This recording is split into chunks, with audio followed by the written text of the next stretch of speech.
পলাশির যুদ্ধ তো আমরা মোটামুটি সবাই জানি, কিন্তু তারপর ঠিক কিভাবে একটা ব্যবসায়িক কোম্পানি ইস্ট ইন্ডিয়া কোম্পানি ধীরে ধীরে পুরো ভারতের শাসনভার নিয়ে নিল? প্রায় ১০০ বছর ধরে চলল এই প্রক্রিয়াটা। হ্যাঁ, এটা খুব ইন্টারেস্টিং একটা বিষয়, কারণ পলাশির যুদ্ধ জয়টা ছিল একটা শুরুয়াত মাত্র। আসল ক্ষমতা দখল কিন্তু রাতারাতি হয়নি। সেটাই আজকের আলোচনায় আমরা বরং সেই উৎসগুলো একটু খতিয়ে দেখব, কিভাবে শুধু সামরিক জয় নয়, বরং আইন, প্রশাসন, সংস্কার এই সব কিছুর মাধ্যমে ব্রিটিশরা তাদের শাসনটা প্রতিষ্ঠা করেছিল। তলোয়ারের জোরের চেয়েও বেশি ছিল কলমের জোর, তাই না? একদম ঠিক বলেছেন। এটা একটা পরিকল্পিত, নথিভিত্তিক এবং বলা যায় প্রাতিষ্ঠানিক পদ্ধতিতে হয়েছিল। এই যে একটা সিস্টেম বা তন্ত্র নির্ভর শাসন, এটাই কিন্তু আগের নবাব বা বাদশাদের ব্যক্তিগত শাসনের থেকে একদম আলাদা ছিল। আচ্ছা, তাহলে শুরুটা কিভাবে হলো? পলাশির পর ১৭২৭ সনের পর তারা তো সরাসরি ক্ষমতা নেয়নি। না না, প্রথম ধাপে তারা মীর জাফরের মতো একজনকে, যাকে বলা হয় পুতুল নবাব, তাকে বসিয়েছিল। কিন্তু ধরুন, আসল ক্ষমতা যেমন রাজস্ব আদায় বা মিলিটারিতে নিজেদের অফিসার নিয়োগ, এগুলো কিন্তু বিভিন্ন চুক্তি আর কাঠামোগত নিয়ন্ত্রণের মাধ্যমে নিজেদের হাতেই রেখেছিল। হুম, তার বিদ্যমান কাঠামোটাকেই ব্যবহার করেছিল। হ্যাঁ, এবং গুরুত্বপূর্ণ হল এই চুক্তিগুলো কিন্তু আদালতে বলবৎযোগ্য ছিল। শুরু থেকে শাসনটাকে একটা আইনি চেহারা দেওয়ার চেষ্টা ছিল। আচ্ছা, এরপর তো এলো বক্সারের যুদ্ধ ১৭৬৪ সালে। এটা কি পরিস্থিতি আরও বদলে দিল? অবশ্যই। বক্সারের যুদ্ধের পর ১৭৬৫ সালে কোম্পানি বাংলা, বিহার আর উড়িষ্যার দেওয়ানি লাভ করল, রাজস্ব আদায়ের আইনি অধিকার। আর এর জন্য তো তারা মুঘল সম্রাটের কাছ থেকে একটা অনুমোদনও নিয়েছিল, তাই না? এলাহাবাদ চুক্তির মাধ্যমে। ঠিক, এই বৈধতা আদায় করাটা খুব জরুরি ছিল। এটা অর্থনৈতিক আর আইনগত দুই দিক থেকেই ক্ষমতা দখলের পথে একটা বিরাট পদক্ষেপ। এখানে ওই প্রাতিষ্ঠানিক নিয়ন্ত্রণের ভিতটা আরও শক্ত হলো আর কি। বেশ, এরপর তো শুরু হলো প্রায় ১০০ বছর ধরে একটার পর একটা আইন আর সংস্কারের পালা। ১৭৬৫ থেকে ১৮৫৮ পর্যন্ত এই সময়কার কিছু গুরুত্বপূর্ণ প্রশাসনিক আইনের কথা যদি একটু বলেন, যেগুলো ওই তান্ত্রিক শাসন গড়তে সাহায্য করেছিল। হ্যাঁ, অনেকগুলোই আছে। যেমন ধরুন ১৭৭৩ সালের রেগুলেটিং অ্যাক্ট। হ্যাঁ। এটা খুব গুরুত্বপূর্ণ। কেন? ওতে কি ছিল? ওটাতে গভর্নর জেনারেলের পদ তৈরি করা হলো, কলকাতাতে সুপ্রিম কোর্ট স্থাপন হলো, আর সবচেয়ে বড় কথা, কোম্পানির কাজকর্মের ওপর লন্ডনে ব্রিটিশ পার্লামেন্টের একটা নিয়ন্ত্রণ এলো। ক্ষমতাটা আর শুধু এখানে থাকা কর্তাদের হাতে রইল না। ও আচ্ছা, একটা সেন্ট্রালাইজড কন্ট্রোল আনার চেষ্টা। হ্যাঁ, একটা সিস্টেমের মধ্যে বাঁধার চেষ্টা। এরপর ধরুন ১৭৮৪ সালের পিটস ইন্ডিয়া অ্যাক্ট। ওটার মাধ্যমে কি হলো? ওটার মাধ্যমে লন্ডনে একটা বোর্ড অফ কন্ট্রোল তৈরি হলো।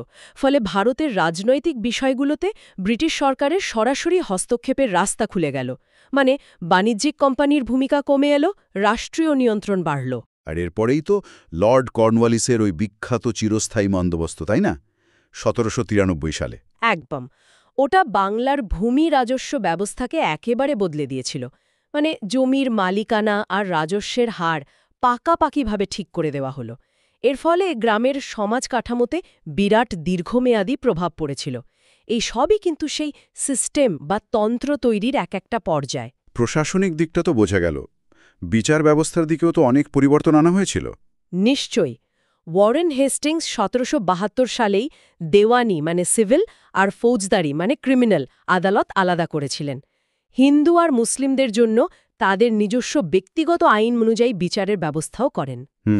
পরে ১৭৯৩ সালে কর্নওয়ালিস কোড এলো। সেখানে বিচারকদের মাইনে বাড়ানো হলো, যাতে ঘুষ নেওয়া বন্ধ হয়, আবার কালেক্টরদের হাতেও কিছু দেওয়ানি বিচারের ক্ষমতাও দেওয়া হলো। বিচার ব্যবস্থাকে প্রশাসনের সঙ্গে আরও জুড়ে দেওয়ার একটা চেষ্টা। সব কিছুকে একটা আইনের বাঁধনে বাঁধার প্রবণতা। আচ্ছা, এরপর ১৮৩৩ সালের চার্টার অ্যাক্টের গুরুত্ব কি ছিল? ওই আইনটা দিয়ে কোম্পানির একচেটিয়া বাণিজ্যের অধিকার শেষ করে দেওয়া হলো। আর নীতিগতভাবে বলা হলো যে ভারতীয়রা সরকারি চাকরিতে সমান সুযোগ পাবে। যদিও বাস্তবে এর প্রয়োগ খুব কমই হয়েছে, কিন্তু এটা একটা ইঙ্গিত দেয় যে ব্রিটিশরা শুধু শাসন নয়, শাসনের একটা নির্দিষ্ট নীতি আর কাঠামো তৈরি করতে চাইছিল। এর সঙ্গে তো কিছু সামাজিক সংস্কারের কথাও আসে, যেমন সতীদাহ প্রথা বন্ধ করা হলো ১৮২৯-এ। তারপর হিন্দু বিধবাদের আবার বিয়ের আইন এলো 1856-তে। ইংরেজি শিক্ষার প্রসার ঘটানো হলো। হ্যাঁ, ইংরেজি শিক্ষা আইন 1835, যার ভিত্তিতে পরে 1857 সালে বিশ্ববিদ্যালয়ও তৈরি হয়। এই সংস্কারগুলোর পেছনে কি শুধু সমাজকে ভালো করার উদ্দেশ্য ছিল, নাকি ব্রিটিশ শাসনকে আরও মজবুত করার কোনো ব্যাপারও ছিল? দেখুন, দুটো দিকই ছিল মনে হয়। একদিকে এগুলোকে আধুনিকীকরণের চেষ্টা হিসেবে দেখা যায়, আবার অন্যদিকে এগুলোর মাধ্যমে ব্রিটিশ কালচার আর প্রশাসনিক প্রভাব বাড়ানো একটা উদ্দেশ্য ছিল। এই সব পরিবর্তন জমি, আইন, প্রশাসন, অর্থনীতি, সমাজ সব মিলিয়ে ভারতীয় সমাজে একটা বড় আলোড়ন তৈরি হচ্ছিল। আর তারই একটা বড় বহিঃপ্রকাশ আমরা দেখলাম 1857 সালের মহাবিদ্রোহে। ঠিক।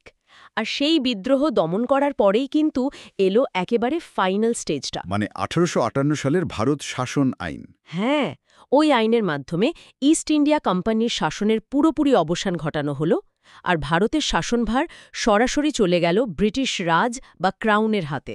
প্রায় 100 বছর ধরে যে একটা তান্ত্রিক শাসন বা সিস্টেম নির্ভর শাসন তৈরির প্রক্রিয়া চলছিল, এটা ছিল তারই পূর্ণতা লাভ। তার মানে পলাশির যুদ্ধকে যদি আমরা শুরু ধরি, তাহলে আসল ভিতটা তৈরি হয়েছে পরের 100 বছরে ধীরে ধীরে, আইনের মাধ্যমে, প্রশাসনিক নিয়ন্ত্রণের মাধ্যমে, বিচার ব্যবস্থা সাজিয়ে, কিছু সামাজিক সংস্কার এনে।